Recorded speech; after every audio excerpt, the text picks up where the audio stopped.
All right, and we are live. Hello, Internet. Hi, Kendall. Hi, Kevin. How you doing? I am well for a Wednesday.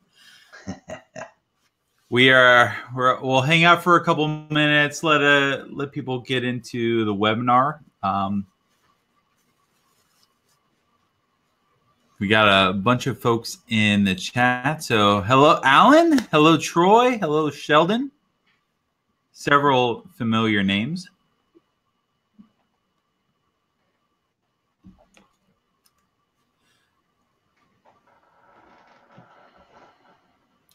So as you all start coming in, if you have any like preconceived questions, use your chat box and you can switch from chat to Q&A and leave a question and maybe give something for Kendall to think about during his session and maybe rethink the entire presentation. It could be entirely wrong. That's happened. Well, not in my experience. You've normally been right, or you've led me in the correct direction.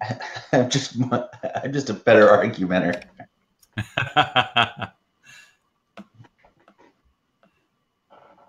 So I've been in the process of upgrading a ASP.NET Core 1 app to an ASP.NET Core 2 app. And that's not just nothing doing? That's just, boom, boom, change a couple references. Get latest from new, get, compile, and ship, right? Well, because the Core 1 app was targeting .NET Framework. Core 2 physically cannot. Yeah. You can't target the full framework with the Core 2. You have to target standard or target standard. So it means I have to go back through everything and make sure I'm getting. Now I can pull the same packages, even though they might not target standard, but it takes a while. Had to upgrade. Had to go through and do a whole bunch of just a couple line changes. I had to go from a very alpha version of SignalR to the new preview version of SignalR, which the new version of SignalR is sweet. Is it? I'm really happy with some of the changes they've made. Instead of one connection, each hub that you have now gets its own separate connection. So if you're using WebSockets, which you probably should be, which is a common thing now, every hub you have now gets its own WebSocket, and which is pretty cool. And surprisingly, I didn't have to change that much code to use brings new SignalR into an old SignalR code base. It just kind of worked. Good. Alrighty, so here's what I'm going to do. We're about 5 minutes in. I'm just going to go ahead and kick things off, and Kendall, I'll give you the floor, and I know you're just going to take it and go with intro slide deck, no anything. I got intro slide. No, I have a special slide just for Kendall. You'll see. Okay. All right, so let me load my slide. So hello, everybody. Welcome to our webinar today. This is Real World UX Problem Solving with our special guest, Kendall Miller, who is to the left of my video. Say hi to everyone, Kendall. Hello. Those of you who don't know about SwiftKick is just a software training consulting company that I own. And this webinar process is just something I've started doing as part of my goodwill back to the community. I've met Kendall through the community a very, very long time ago. I think we were at a code camp together. And if I had to place it, maybe like a Richmond code camp. Yep, probably. Very, very long time ago. So Kendall and I both come up through the same community, and part of that community is just giving back. So I'm hoping with this webinar series, we can just continuously just pump out new useful information and give people like Kendall a platform where they can just talk as much as they humanly want to. We don't have that long. We don't have that long. That's right. We would love some love on the Twitters, the Facebooks, and the LinkedIn. We're also starting up a YouTube channel. So Kendall's video eventually will be on YouTube for anyone in the world to come see. But while we build that up, give us a shout out on Twitter, on Facebook, or connect with us on LinkedIn. We would love to chat with you, and you'll always know about the upcoming webinars that we have. Speaking of upcoming webinars, here's the short list of who we have on the agenda. We're pretty much stacked out for the rest of 2017. In a couple of weeks, we'll have a good friend of mine, Sean Marin, joining us. That's November 2nd, which is a Thursday. It breaks our normal Wednesday pattern, but Sean's going to be talking about something a little bit different than just code and technology. He's going to be talking about how, as a technologist, how can you position yourself financially for success instead of just, he calls it, don't code, live to code, don't code to live, I think is the title of his presentation. But you'll get a notification about that next week, and I would love to see everyone there. The week after that, Kendall, I think you know this guy, Joel Cochran. No, that name doesn't. No. Never heard of him? So Joel's a good guy. I think he's going to be talking about something around the lines of big data science. A couple of weeks ago, we had Frank Lavinia come and talk to us about data science. So this is going to be a slightly different topic, probably a little bit more in depth, one way or another. Fun fact about Joel. I met him through the community as well, and he's been doing big data work and in the election space actually for a couple of years now, and a lot of really interesting observations. And as we all come to see, you know, that data matters. So it sure does. He won't be doing that talk. I wish he would. That's a really good talk, but he doesn't work for that company anymore. Well, and honestly, the juicy bits really can't share on a webinar. It's going to go on YouTube anyway. No. Then after that, we have Mr. Greg Norman. Greg is going to most likely talk about some work he's been doing around Google Assistant and health automation. So I've seen a version of this talk, a lightning version of this talk, and it's fantastic. And I think our webinar audience is really going to enjoy it. And finally, after that, as another good friend of mine, Linda Nichols. Linda is one of the people behind things like JSConf. She's really big into serverless right now. And I think we're probably going to see something around serverless, but Linda won't tell me what she's going to talk about. She's making me wait until we get closer to her presentation, but it will be a good talk nonetheless. But that's all going to be coming up. You will get emails about it because you registered for this webinar. But the most important speaker of them all is Mr. Kendall Miller. So I am going to just turn things over to Kendall. And if you have a question, just ask a question in the chat. If it's something along Kendall's current flow, I'll interrupt him and he'll answer the question live. If not, we'll hold him till the end. But Kendall, sir, you're good to go. All right, let me get this screen shared started here. All right, boom. All right, there we go. And just because I think we're going to all want to see the absolute maximum amount of my PowerPoint slides and the least amount of my face, let me go ahead and turn off my camera. Cool. All right, so today, we're talking about real-world UX problem solving. And my goal with this talk is really to communicate to folks who are developers and have a developer level experience or a developer viewpoint on how they're creating their applications, things you can do and should do in a modern application to make sure that you are winning in the marketplace. And when I say the marketplace, you know, any situation where people have a choice, whether they use your application or not, you're basically competing. You're competing for their attention. You're competing for them to want to use your application, even if they're not paying for it.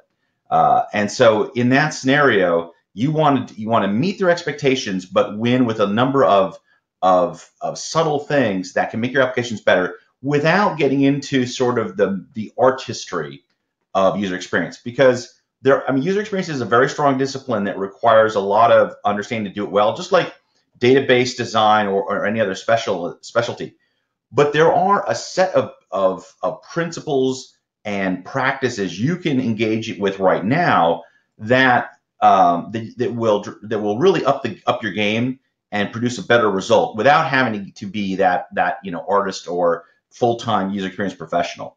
Now, a little bit about the apps I'm going to talk about today, what the context is. I'm talking about applications, not content sites, and not marketing sites. The reason is that marketing sites are pretty trendy and ephemeral, and frankly, your marketing team's going to run them, and they're going to, at the end of the day, say, this page converts or it doesn't, and we don't even care why it does. We just know that it does. And until we have another page that converts better, you can keep your theories. So we're talking about applications, and we're also talking about situations where user experience matters, notably where users have a choice about using the app or not. Because there's a lot of situations where they don't. I mean, if you go into a car dealership and you're a service technician, you have to use the car system that's there. And frankly, the user the rules for what makes that a good user interface are very different than an application where I don't use it say more than 2 hours a day, and I have a choice of whether I want to use it or not. Okay, so given that scope, what makes a great UI? Well, one of the things I like to always think about is it's like a good joke. If you have to explain it, it didn't work. User interfaces today, nobody will go into your help documentation to find how the UI is supposed to work. Nobody's going to take advantage of those type of things. It has to be self-evident and obvious what it's doing and how it's doing. And in fact, what you really want is that as the user uses the application, the user interface itself sort of disappears and the user can see the path from where they are to what they're trying to accomplish. Now, first let's talk about things that get in the way of that. And what I want to start off with is this idea of pixels for purpose. Just because you can do it doesn't mean you should. And a lot of times we've started off with apps that look kind of like this. This is something that, to our shame, probably we've all done something like this. And just look at the amount of visual noise. Someone somebody who wrote this idea started off with the theory, I need every option on the screen at the same time. I've been told we don't want to have to click through or tab through or go into sub things, so we're putting it all on the screen at the same time. And I'm not even going to necessarily object to that at the moment, first and foremost, but instead look at the number of visual elements on the screen that are not actually part of what the user needs to interact with. And this is typical of a mid-90s application up through really into the Windows XP and almost to the Vista era, where you have these 3D sculpted text boxes, and they're grouped together and they're put in group boxes, and the group boxes are put right next to each other, so there's no breathing space between things. Everything is trying to be on screen all at the same time. And yes, in theory, that means everything is there. There's, you never have to drill into a hidden option. But consider that, for example, if I'm a beginning user, I have no idea where to start with this UI at all. I don't know what's important. For example, the regex thing here looks just as important as this numbering thing over here, because there's no real weighting difference between the two of them. Nothing that gives me an idea that A is more important than B. So that's a problem. And as a user, that's really hard to work with. And frankly, if you had a choice, honestly, you'd start this thing up and go like, well, I'm never figuring that out. And you'd go find another tool. Now, we can easily mock apps like this. But, this screen is every bit as bad. Now, admittedly, this is from a video game.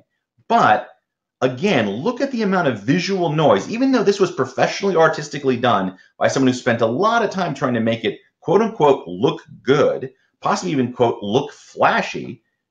But what it ended up doing is all kinds of visual elements that are not necessary, are not helping you understand what's the most important thing, what do you need to focus at, what do you need to work with, and actually separating the data from the background.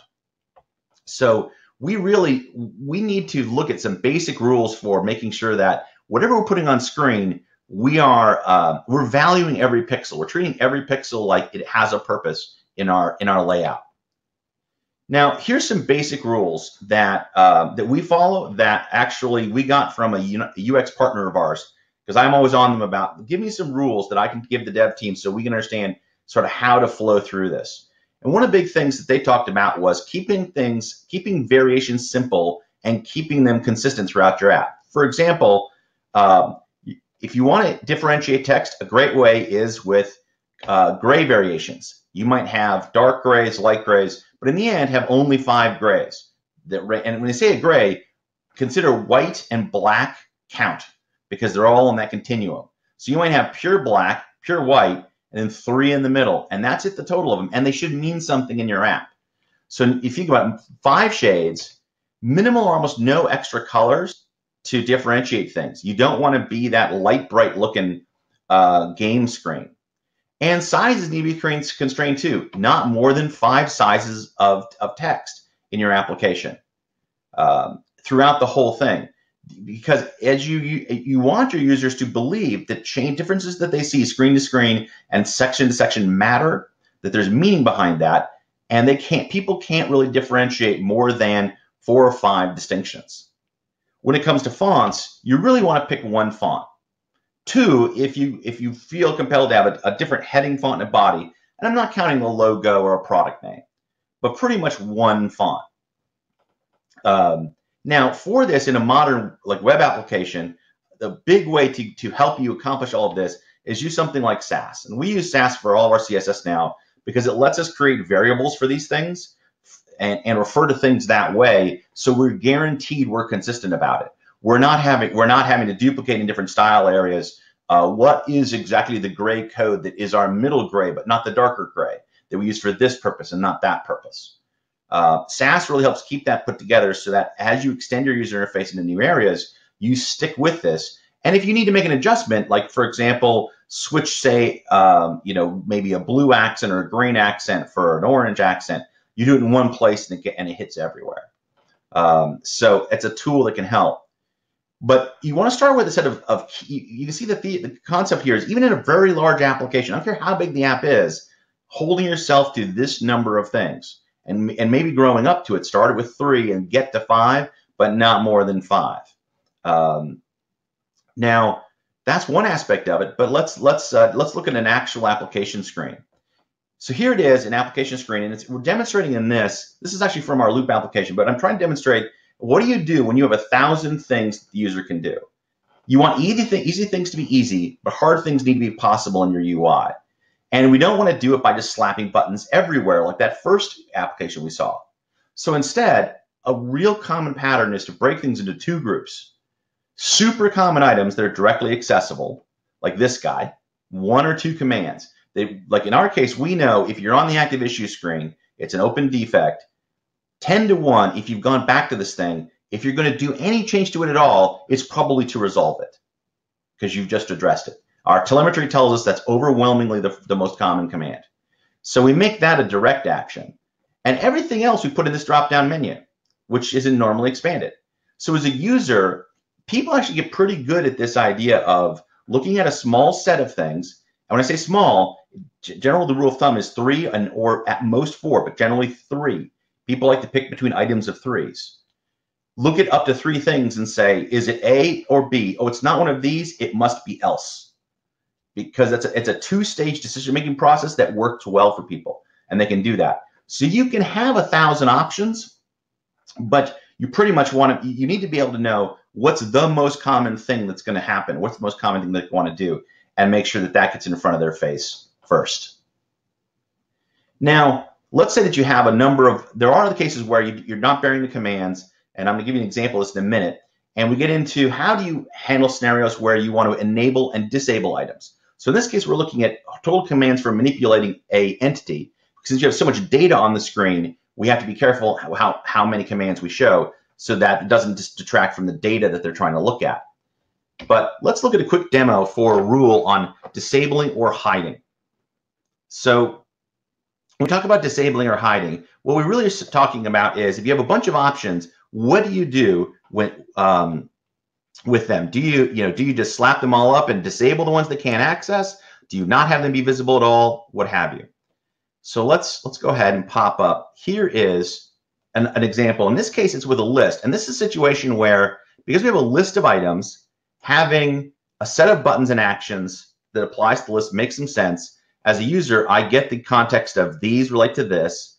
In our application, we're very consistent where we always put these at the bottom of the item that they affect. So this is the list.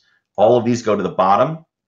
We reserve this guy for global actions that apply to the entity, and that's something we've done then throughout the app.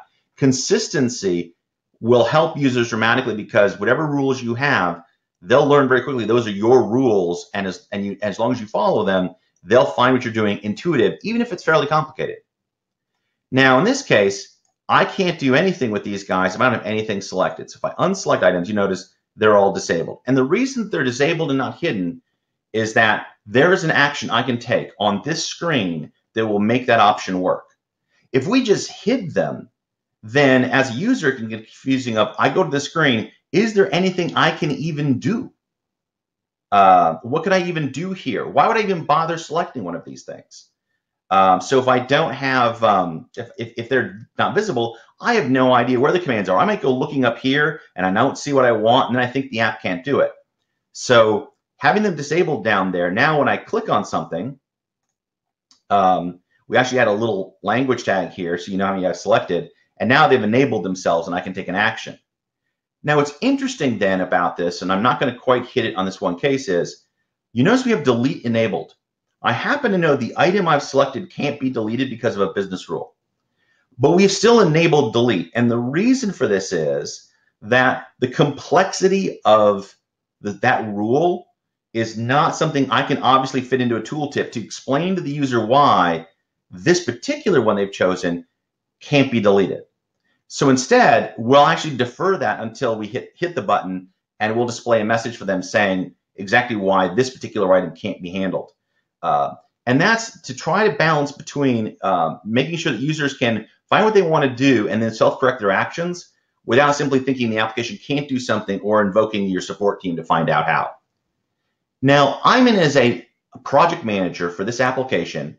That allows me to do things like mess with this issues list, even for ones that aren't assigned to me. So I could select one that's assigned to another member of our team. I could go down and say it's resolved or deleted because I'm a project manager. But if I was, for example, just a regular developer on the team, I don't have the right to delete any issues ever. They're not allowed to delete issues. That's sort of a security rule. Because there's nothing that they can do to change that on this screen, they don't even see the delete button. We don't even show it. And that gets to then a core basic idea of how you can determine when do I show it, when do I enable it, when do I disable it, and is if there's something the user can do on the screen to enable that feature, to interact with that feature, at least for some data, it should be there, visible, and disabled if it's not available now. If it's disabled, though, it has to be either so clear to the user why it's disabled, or you have to have an adequate tooltip prompt for why it's disabled so they know why. If not, you're actually better off deferring and letting them click the thing and have it come back and say, I'm sorry, that's not deletable right now. Because otherwise, they're going to invoke support, because if it's not visible and it's not enabled and they can't figure out how to enable it, it's almost like you're taunting them with the feature.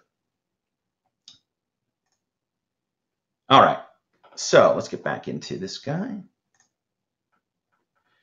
So we talked a little bit about disabling or hiding, and a little bit of rule for that. It's a straightforward thing that you can do in your application, and again, be consistent about it. Be consistent about what these rules are, because consistency will get you out of a lot of trouble. But okay, so we've got all our commands, and they're consistent, and we have we followed the other advice in terms of the number and grays and things like that. What's next to help our UI be something where our pixels have value? Well, a big thing we don't think about is negative space when we're doing design. Now, what do we mean by that? I mean white space, leaving air in the design. This is a dashboard screen out of our app, and there's a couple things I want to highlight. Which you'll notice is there are no borders or grid lines on this thing, hard borders, arguably except for one pixel right there between our heading and the main content area. Now, these areas are set aside visually. Why? Because we've slightly changed them from the background scrolling panel, which is our lightest light gray that we allow. So that's one of our grays, used up one of our grays there, from the white that is a box. But there's no grid line around it. And it's subtle. We did this to give, because this is a dashboard, so there's a number of items, there's a number of grouping pieces. We want to give them some visual chunking, but again, do so in a very lightweight way. you'll notice in the display here of this list of issues, we don't have horizontal lines, vertical grid lines. And why? Because we're using white space to help us out. How does that work? Well, just by leaving some white space there and there, for example, we're calling attention to the headline, but we don't have to make it super big or bold. It's actually the thinnest stroke font on the page. If you look at it carefully, you can see that the Your Loupe is actually, which is the heading of this page, is using the thinnest stroke font because we don't need to make it heavier because we've used white space. That helps it be still findable on the page, but yet not shout because it's not the value add portion. We want the data to speak louder than the navigation elements on the screen. We also use white space to denote the columns of data. So you notice in this case, we don't need to have vertical lines denoting this. We let the data structure itself do that and leave a bit of white space between each to create that emphasis. And the same thing horizontally, right? That we don't need horizontal lines because of a small amount of air that we've placed. Now, another minor point that we've done, and I'll talk about it in a minute, is you can see that we're also using a glyph for each item, which almost acts like a bullet point to help a user know, no matter how much content's on the other side, that it's all one thing. Another way you can get white space is you'll notice that we have, well, here we have raw numbers, and here we have other items, but we're not putting everything in each case we don't need. Let me show you what I mean, a better example of that. And it's what I like to call cards, not grids. So we're used to, as developers, using grids as a go-to way of doing just about anything. You got a bunch of data to display, slap a grid on the screen, go for it. Well, it's an expedient development process, but you're going to get a better result by thinking that through better. Here's a screen that displays in Loupe what we call session data. It's a list of sessions, and you can tell that it's exactly what you think. We took a grid. We actually, got a grid control from somebody who has a JavaScript grid that does all kinds of fun stuff. Put it on here, fed it the JSON data, and boom, got yourself a grid. And to be sure, it does all kinds of things by default. I can click any of these columns and it'll sort by them, and these things can be navigable links, etc. And it's all right there. But it's somehow not very satisfying. And there's a couple reasons for that. You notice that each item really has to fit basically along centerline row. If it doesn't fit in its space, it has to wrap. It doesn't go into the space left or right of it. Or you have to decide you want to cut it off. Like in version numbers, we decide they have to cut off because they aren't going to want to roll over for better spacing. And what's also not obvious is what would happen if I click in the row? Now back here, clicking is a select action. And we're pretty used to that in grids, clicking is a selection, or you click it to select content to highlight. What's not obvious here is if I click on one of these things, I can navigate to it. So if I actually click on this as a session, I'm going to go ahead and navigate to that session. Not obvious behavior. Because we tend to think of grids as being a list. A grid is a display, a set of columns, and off they go. Now here's the same data, but displayed in what we call cards internally. And by the way, this design pattern you'll see a lot on mobile apps, and a big reason is because of how well it scales for size. Believe it or not, we're displaying all the same data, but we're doing several tricks to make it display more compactly, which means that this screen will scale down a lot more, and actually fit in about half the width. But also, because we're using a sort of a card form, and the glyph here helps us establish that it's something users are used to, meaning this is a clickable thing. This is a thing that I can click on that will navigate. Now, another thing we've done to help control space in a card form is we're summarizing. In the previous screen, we show you the exact number of messages. We sit there and give you the exact count, 402K. On this screen, we actually, we instead of giving you the number, the 401,815, we give you the abbreviation 402K. And that form actually is quite scannable. You can easily read down this list and understand that's millions, so tons and tons. Because frankly, when you get up into 100,000, Does it matter if it's 100,000 or 100,462 or even 101,000? If the resolution of that data doesn't matter, don't bother putting it, particularly in a bigger in a grid scenario. Whereas here we had to make room for all these different lengths and widths, which actually can be hard to quickly read and understand because you're trying to, if you have particularly diverse sets of scale there. So we like the card form, and a particular reason I like it is this session view. If I go back to my dashboard and I scroll down, you'll actually see that we can I hit a magic scroll size. Let me shrink my screen even more. So we can make it fit this small. We can get smaller. We can scale the screen out and, in fact, fit two side by side. So this gets to rules of flow in your application, but we can present basically data much more densely because we've structured them into a more intelligent card with conditional display. We have lost the ability to do, say, some cute sorts and things like that, but you got to ask yourself, just because you've got a grid and that grid can sort by every column, like, why would I bother sorting by DNS domain? When am I going to do that? If it's really an action people are going to do, what we find that people prefer is for us to give them an option up here, for example, to change the view mode. Like, these two are using fundamentally different sorts because they have different meanings. Latest sessions, stuff that just came in. Recent sessions, things I most recently looked at. So you're doing your users really a better service by doing something specific and coming up with a more compact card-like form that takes advantage of, the flexibility of HTML to render things in a sophisticated way. By the way, that orange you see there is what we do when we're changing data. These are dashboards, so we're updating them in real time, pretty much, as data is being processed by the back end. Okay, so we talk a little bit about cards.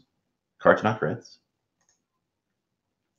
And we talked a bit about summarizing things. So grids are really great basically for when you really have a great deal of width that you can work with, and the users are expecting it in that form. I mean, there's still a reason Excel is the king of what it is for data, but when most users using an application today are consuming data, they're consuming it on a variety of form factors, and that makes width actually the most precious resource to work with. Which gets us to, how do you manage that? How do you make your application scale well mobile through widescreen? This is really the modern problem. And it starts with figuring out just what is the range you want to make your application scale over. Not all applications need to scale from down to a teeny tiny phone and back up to a very large screen. You might have a much more narrow thing that works for you. But what you want to start with is figuring out really 3 scale points. How many pixels wide do you need the application to basically work, minimally work just enough? It could be that this is the width of a phone, where it's not it does everything, it does some things, or only some screens work, and other screens you're on your own.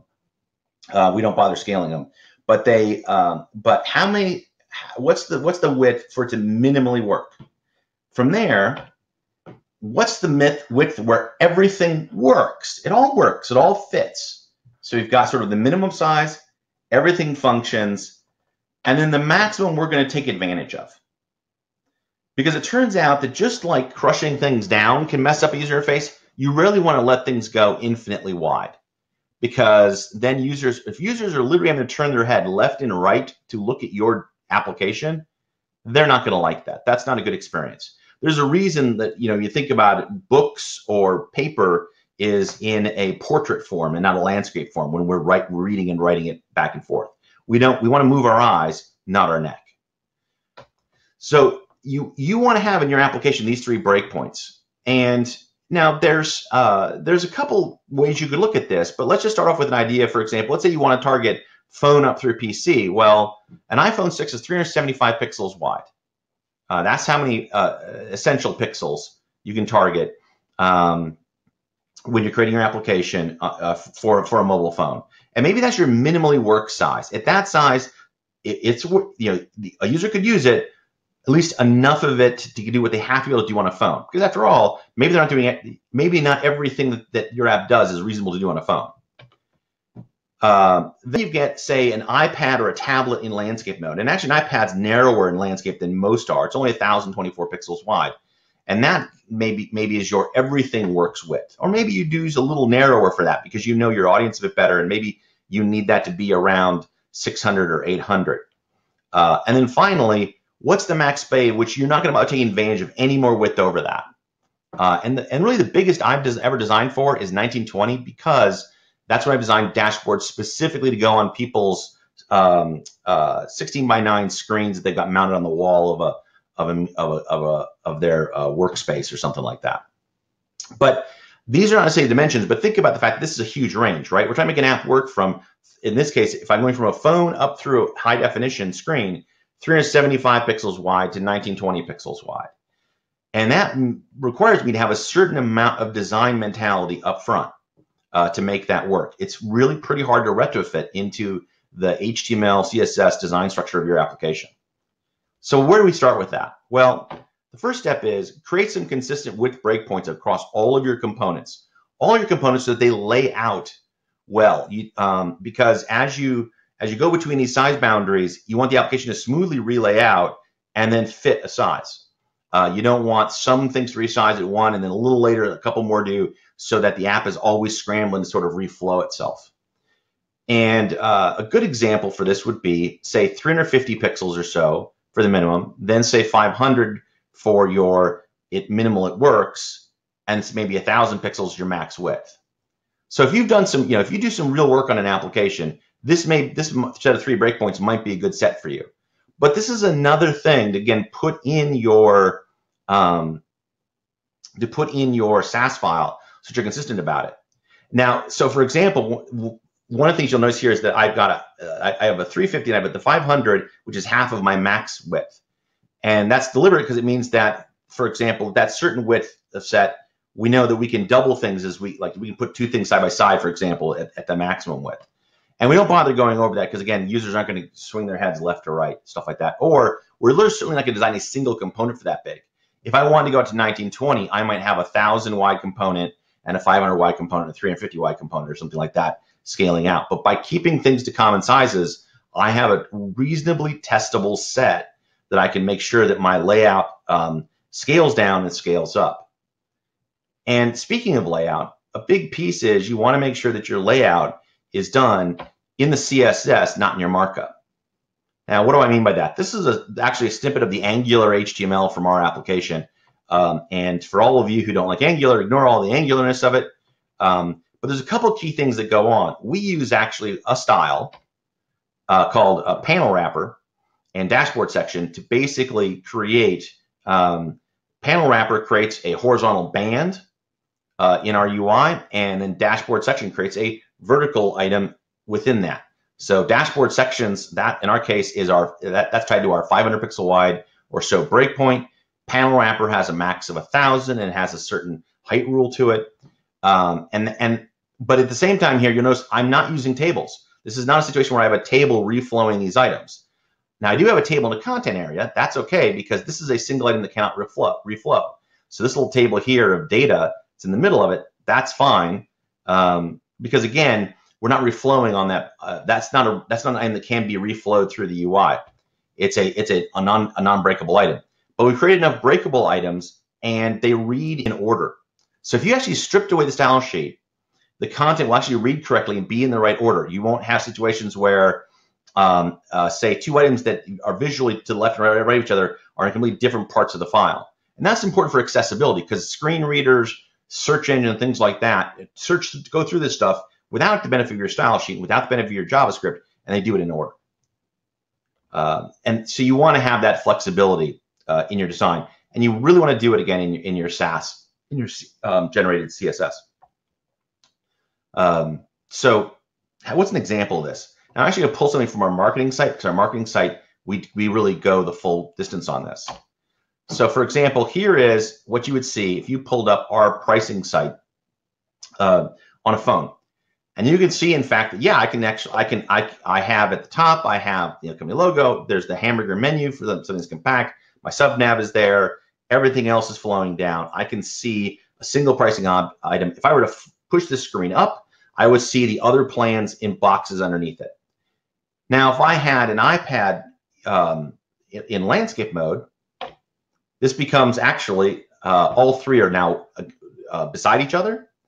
And you'll notice my upper menu has changed. We actually have a breakpoint at a certain number of pixels where we switch from the hamburger menu using a media query and switch that over to the full extended upper menu when we know we have the width for it. And then it sticks and expands out as it goes. Now, let's say I have a huge screen, right? So if I have a huge screen, we go ahead and let things kind of expand to a point, but we actually are just expanding the background coloring. We're keeping the content in the center because, again, this is a marketing content site. This isn't a dashboard. We do not want anyone to have to, when they're traversing vertically through the data, have to turn their head left and right to look at things and work through things. Okay, so that's an example. Now, this is still an application. Believe it or not, you can click those buttons and take actions and do things from the phone on up. But we've made sure that the modules can reflow down that far. I will tell you that with our Loupe application, we do not bother with targeting a phone. We have not tried to make our main application get this narrow. It actually scales down to an iPhone in portrait mode. I'm sorry, an iPad in portrait mode, because our telemetry tells us people simply aren't using our application on the phone. They receive our notification emails and they use those on the phone. So we got a break on that. But what we didn't get a break on, though, is another aspect, again, of being ready to be a modern, good user experience application, which is being ready for high DPI. This is a thing that has really become essential in the last couple of years. It used to be, for the longest time, you could just bank on 96 pixels per inch for a traditional PC for screens, or DPI, and we just talk dots per inch. But basically, you had that much resolution. That's what it was. And that's the way things were sized. And you just built your app for that. And it was just the way it was assumed. Well, today, much higher density is becoming common. A Surface Pro is 267 PPI. So almost 3 times that. And in fact, if you look at the little logo, the little Loupe logo on the left, I've actually scaled these to the appropriate PPI resolutions. So you can see the difference between the upper left one and kind of how that looks and is being aliased around, and the middle one. But if I go down to an iPhone an iPhone 10, that's 450 PPI. And again, it looks so much better than the middle one. And we're going to see this, high 300s being the norm here pretty much on all devices pretty soon, because the cost of doing it's gotten so low. And it does create just a more pleasing display.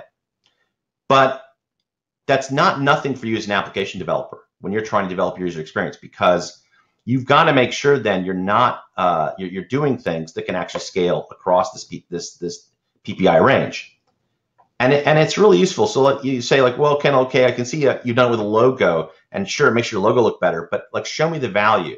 Okay, here's a block of text. Now I've blown it up. To be fair, this is a block of detailed text from our application where we're talking about an exception. This is it. Screen capture on a 4K screen. Then if I go to a regular 96 DPI screen, that's what it looks like. So this is the same app, same text, same content. That's it, on a 4K screen. That's it on a normal, 2K screen, 1920 by 1080 resolution screen at its native size. Now, you'll notice the color shifting there. That's a product of something called ClearType, which is where Windows automatically uses sort of different colors to try to convince your eye that there's more resolution than there is.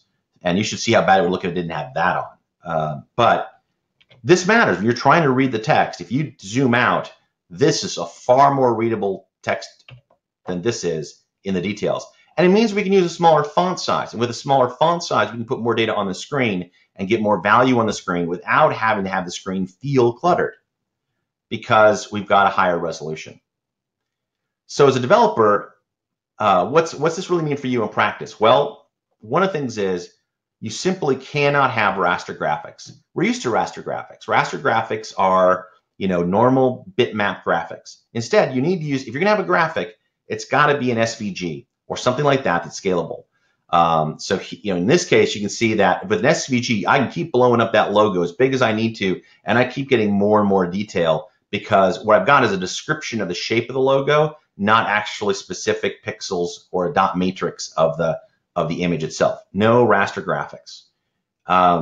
This also applies to fonts. You actually need to test your fonts because it turns out a lot of fonts don't always scale up and scale down at high DPI correctly, particularly older fonts, because fonts have hinting that that affects how they look as they get smaller and larger. And we found this, that a font we really liked, it looked great at normal DPI, looked wrong at high DPI. You didn't get a uniform line above, visually above lowercase characters, and that made it very hard to read detailed text. We had to switch to a different font. Now, if you're not a graphics person and you need glyphs and other things for your application, how are you going to do that and still have them be high DPI? Well, that's where icon fonts are to the rescue. And this is how we do pretty much everything. We do not have any standard graphics anymore. We have only like 3 SVGs in all of our Loupe application. Instead, we use, actually, I think both Font Awesome and Icomoon, which have these big sets of basically SVGs encoded into a font. So SVGs are very small to download. Machines have very high speed font rendering. And because it's actually a font, it's very easy to use CSS to do things like color it, size it. Some of these even support multiple colors. So you can do an edge color, an interior color, or 2 different parts in color, all using techniques that were designed for fonts. And that's a great benefit, and it makes things, it lets you get really far with not a lot of effort. And if you've never tried it, I really recommend it as a developer shortcut, because almost always you can, with just a little creativity, find a set of pre-made items you can use in your application. And you'll notice, like, they're not super fancy, like 3D renderings of things, because you really shouldn't be doing that in a modern application anyway. You want pixels to matter. You want things to be sparse and clear enough that people can understand them, and then they do the action that you're pointing at, instead of being impressed with how cute the graphic is you have for a video camera to upload a video file. Because after they see that the first 2 times, they're not going to care. It's not adding value anyway. And the cost of these, by the way, they are licensed, but they're around like $50, $60. So I mean, it's a pretty trivial investment to get one or both of these fonts. Okay, so we've talked about high DPI. I hope I've convinced you it's something you really need to do, that you really need to work on. It will make a big difference. I would recommend you want to have access somewhere to a screen that's high DPI. Either buy a desktop monitor for yourself that is, or a Surface or an iPad or something like that you can use to check it. You will be surprised at the difference. All right, so we've talked about really a set of lower level strategies. Making sure your application has white space, having clear rules for how your UI controls work in terms of user interactions. But let's talk about a bigger picture item. And this is something that's actually really near and dear to me, because I'm going to show at the end how we made a big mistake in our application that's been costing us, and how we're fixing it by addressing this. And it's really about navigation strategies. Because in the end of the day, what we know from our telemetry is that there's a number of features in our web UI that most of our customers never ever find. Even to the point of them you're sending a support ticket saying, I can't find this feature, or I can't find this mode. And we know from other experience, though, that for example, if they got to the right pages, they were finding all the features. So it was an issue not of how we were presenting an item on a single page, but an issue of how did you, once you were on the right page, how did you actually get to the right page? And that's a bigger picture item. It's a more structural item in your application, which is, what is your navigation strategy? Now, we're really used to what I would call the taxonomy of entities approach of things. So if you think about your application, almost for sure you've done this. You said, okay, in my application, maybe you're designing a CMS that's for an online e-commerce system. And you think about online e-commerce. What do I need? Well, I need a CMS. So I have content. What else do I have? I have orders. I have invoices. I have inventory, I guess. Right? So I've got content, orders. Well, invoices maybe that's part of orders. So content, orders, and inventory. Maybe that's it. So that's my top level nav structure.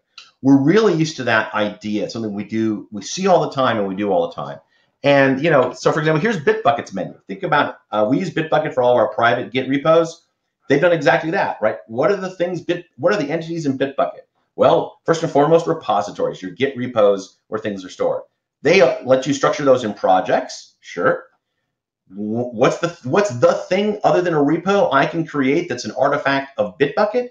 A pull request. It's not really a built-in Git thing. Oh yeah, and they created a thing called issues. And finally, there's grab bag snippets, which is their version of you know, Google's little code snip thing. So again, they've done a taxonomy of entities. And in fact, GitHub's pretty much the same kind of thing. What do I have? Although they've improved, they actually have one item that improves it a little bit. You'll notice that here I am looking at one of our open source projects, and it doesn't say repo on it, because of course I'm in this repository. But in this repository, the first item it has is code. And that's actually a little clever because it's pointing to what you as a user think about, not how they have it stored. They're not literally storing your stuff as code. This is the repo, right? But you still have issues, pull requests, projects, wiki, and then this insights thing. That's a little interesting because that doesn't seem to fit with the others. They're about halfway between 2 points. They're doing taxonomy of entities and something else I'm about to talk about. But they're a little bit rare in even being a little bit down this road. In fact, this I pulled this morning. This is from our customer service system. We use Fresh Desks. If you send us a support email, boom, this is where we put it. And yep, here's the things it tracks. Tickets, social, solutions, forums, customers. Yep, absolutely. Those are the main entities. We're really used to it, so we're really familiar. But there's a much better way. What does the user actually think they're trying to do? Because when a user approaches your application, you need them to be able to intuitively understand which slot to go down right off the bat without thinking too hard and without them having to sit back and ponder, okay, wait a minute, what is from what I'm trying to accomplish, what is the entity in the system that's most responsible for that? We don't want it to be that way. So in this case, Microsoft's done a pretty good job actually with VSTS of doing this. Think about the questions that the top blue row answers. Well, so like, how are we doing as a team? That's dashboards. Where's the code? It's under code. What should I be doing? Well, no, I need to actually publish a software, or I need to go and test things. So they've done this top level nav structure based on, first and foremost, what's the user's mindset when they are approaching the app. Now, we're not a giant company, so we have people that, you know, will move between work and build and release and test and back to code. So it doesn't mean there's different people going down these different channels, but at any one moment, my mindset fits one of these things. And that's the key idea. So in fact, we started out breaking things down by, this is again, the current Loupe production application. And you can see at the top here, we've done exactly what I started with, taxonomy by entity. Now we actually created sort of an entity category to save space because we want to shrink down the screen to, remember, you know, get down to that small iPad height, you know, portrait mode width. So we jumped a bunch of stuff under usage as sort of the category. But you have issues, which is the parent root entity there, usage, which really is about usage data, and then applications metadata, and boom, boom, boom. Interestingly enough, what really got us into this is we realized that users are simply not finding what's underneath that usage area or what's underneath the application area. And we did a bunch of over-the-shoulder captures to try to understand why. And the answer is that but anything we had that represented the intent of the user was way deep in subnavs. And it got us, after working through with users, understanding a completely different way of structuring our overall, understanding our overall navigation approach. And it's a modularization system that we're really working out now. So what it comes down to for us is, in the past system, you had to first find the application you wanted, then pick the entity group to go into that app and entity group, and then pick the view based on your intent, which users were getting lost in, even though it makes total sense from a development code standpoint. Instead, we're doing modules by user intent, understanding first the user types of the system. Who are the different types?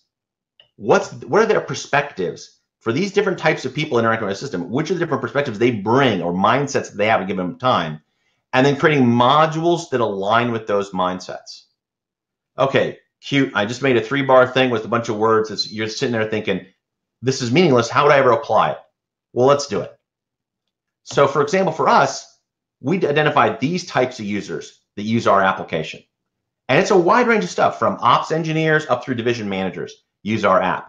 And you sit there and think like, oh my gosh, they bring an unbelievable width of stuff to the table that they're trying to do. Well, actually, there's only a modest number of perspectives all these people have. There's a few more than this. I clipped the list down a list, but this is pretty much the big hitters. So for Loupe, they're worried about like what needs attention in an environment. If you're a division manager, or product manager, or tech lead, you often interact with this idea of like in production, where we're running our e-commerce system, does anything need attention? Maybe it's a bug, maybe it's a availability issue, but does anything need attention right now? Or you might just be a tech lead or a developer, and you're trying to fix a defect, or an ops engineer and a tech lead trying to troubleshoot a problem, or support a user, or just go exploring the data. And this last part was something we didn't understand until we watched users more, is that sometimes they really weren't sure. They really weren't sure what their purpose was, but they wanted to be able to canvas and see the landscape to just get a better confidence of what was going on. And all the cleverness in our app didn't support that. From this, then, we distilled out really 4 modules that our whole world now fits into. And each module stands alone and supports a singular viewpoint. This is a lot like how Microsoft with VSTS created, say, code, test, build and deploy, etc. For us, it came down to be view, monitor, resolve, and analyze. View all the information, all the diagnostic data that's out there, monitor my systems, resolve problems, analyze how people are using the platform. And we're actually right now then in the middle of going through and rebuilding our whole application around that design. You've seen a number of screenshots of our application as it is today, but in fact, here is what it's going to look like tomorrow, with each of these top-level items being a module that fits that pattern. Loupe View, Loupe Resolve, Loupe Analyze. And we're messing around with the idea of using a single color to differentiate each one, so you know which one you're in without thinking about it. Probably use different colors than I'm using here, but there you go. SAS makes that easy. And the bench testing we've already done shows that users are much better able now to get a grip on where they're trying to go in the application and find functionality. In fact, they're finding advanced functionality 2 or 3 times more often than they were in the past, which for us is just a huge success, because you put so much work into your application to not have people find the solutions, find the features you put in there. You might as well not have created them. And that's just a huge loss for you and really everybody's invested in your application. All right. So let me hit one last point, which is your application is a voyage of self-discovery. Remember, we talked about users will not read help. Users will not, they will not go off to documentation. They need to be able to figure things out as they go. And the key things you can do there is, first off, avoid giving people a blank screen. Don't give them a blank screen. Try to actually give them something. In our case, if you go into the application and we have no data, instead of showing you a blank screen, the first thing we do if there's no data in the platform is say, you got to give us some data. You got to start data. If you don't do that, there's nothing else worth doing. And if you aren't the person that can help us do that, we're going to make it easy to invite a user so that they can help us get that done. Once we have data, if you came in and got a blank screen, we actually give you a slightly different little display. Let's say you had no issues assigned to you, and this would, instead of this whole screen being blank, we actually tell you, hey, you're not seeing much. Let's fix this. Here's exactly how to do it. You may not know about this feature. Let me just in time tell you about it. And we do that kind of thing throughout the application. We detect a certain case, like in this case, an error that looks overly unique and is therefore being, it's going to cause challenges. It's not going to get grouped up well. So we say, hey, here's an advanced feature you probably want to try out.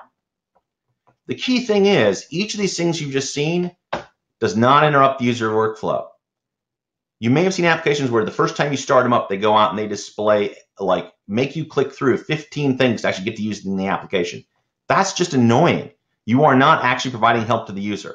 Don't do that. Instead, do it unobtrusively around them as they are using the application. No tip of the day stuff, no mandatory click-through documentation, just unobtrusive, contextually valid help. All right, let's bring it on home. So you want to make everything in the UI earn its place on the screen. Remember that it's easier to scroll vertically than horizontally in modern apps because widths are more constrained. People are very used to vertical scroll. It's not like older school apps where you really try to make sure everything fit on the screen. Whatever you do, be consistent. SAS is a great technique to help you with that in your styling. No raster graphics anywhere. That means no JPEGs, no PNGs, none of that. SVGs, icon fonts, stuff like that that you make sure it'll scale between all DPIs. Modularize your application by what the user intends to think of as your navigation structure instead of by a taxonomy of entities. Never show the user a blank page and have some mechanism for the discover features as they go, not by having to click through a tutorial or pursue your documentation. Finally, I want to have a shout out to my friends at Rocket Makers. We as a company go back to these guys. These are for UX work when we are beyond our crib sheet of things that works well for us. The visual styling that we do, we have them really give it the final touch. By following the rules I put out today, we can use them actually a lot less than we otherwise would, but they're really great folks. And I recommend finding a friend in the industry so that if you need an SVG graphic done or you need something done quick and custom, you've got someone that can make that happen for you and can do so at a good rate. Thanks everyone for the call, for the webinar today. Afterwards, you can find me at Kendall Miller on Twitter. There's my email address as well. And you can find my blog along with other folks at the company at onloupe.com. All righty. Well, thank you, Kendall. Everyone, go ahead and give us your Q&A. The chat was very quiet. Everyone was so engrossed with your session. I expect about 5 minutes they'll caught up with all the words I put out, and then all the questions will come. Let's see. All right. All right, so we had one question there about, does this just apply to web applications? And I wouldn't say that. If you're doing a phone application, if you are doing really any application targeting users where they have a choice today, it could even be a WinForms application running on, running within your company. These same things do matter. We still think about them. Some of the techniques differ a bit, but you'll find that that what's happened is web applications getting very good have forced us everywhere we make apps to get a lot better than we used to be.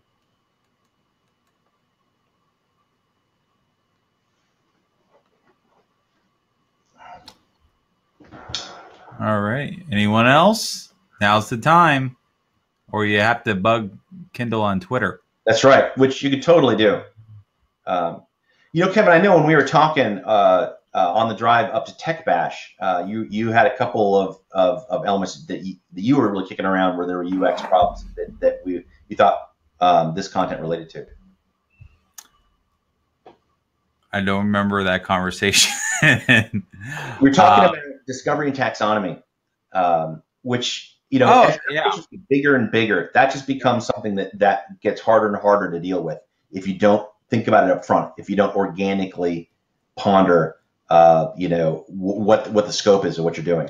Yeah, that's right. And you mentioned it during the talk. You said people don't read the documentation. So everything you do has to be discoverable in some way, shape, or form. I have several applications where we ended up taking, we actually did the reverse of what you did. We thought we made things more discoverable, more easy to use, and the client ended up hating it and wanted us to go back to boring and hard to discover. Because that's what they were used to. Mm-hmm. And so, different thought process. So let's make things as hard as possible to use. One thing you got to be really careful about, if you are deploying an application to professionals that use it more, I'm going to say an hour a day. Yeah. Then they're probably keystroke sensitive. Like if you create a new application for a service technician or for a billing tech at an insurance company or something, one of the things you got to worry about is the exact keystrokes, tab, arrow, motions, everything that they're used to, the new app needs to support. Because they don't look at the screen anymore. They know from years on that I go, you know, first name, tab, shift tab, this, tab, spacebar to hit the checkbox, and then enter, and it submits. And like, they need you to preserve that flow. Another aspect of that, by the way, think about your keyboard users. As much as I am not a keyboard guy. I am never a keyboard guy. I am Mr. GUI. But when you do validation, really resist any validation that alters the tab flow of the app or pops up something or something the user has to acknowledge as they go. Because let them fill in the whole whatever input in whatever order they feel like. With copying and pasting data, by the way, a great test. You'll copy and paste data and you'll discover things like your field where you only allow exactly the right number of characters for a date is really annoying, because what if someone copies when there's an extra space before or after, and so they lose characters? You know, you don't want to do that, and you don't want to force them not to fix things in the order that you think they have to be done in. You want to let them put it all in, and then when they hit OK, you know, or try to do the action, do the hard validate for them, because your keyboard oriented users are going to be a lot happier that way. Like, how many times have you tried to type in a phone number and it wants to format the phone number for you? And if you type your own dash, right, it just like breaks everything. Just breaks the whole. Yeah. Yeah, we wrote a library a while back. I was always really proud of, because basically what it did was you typed in like the phone number field. When you tabbed off the field, we went through and did a parse and to normalize it to our format. And we would accept damn near anything. We basically scored it. If everything parsed beautifully, we basically put it there and it's all good to go and we're fine. If we couldn't figure out what the heck you'd done, we left the value alone and then red boxed it.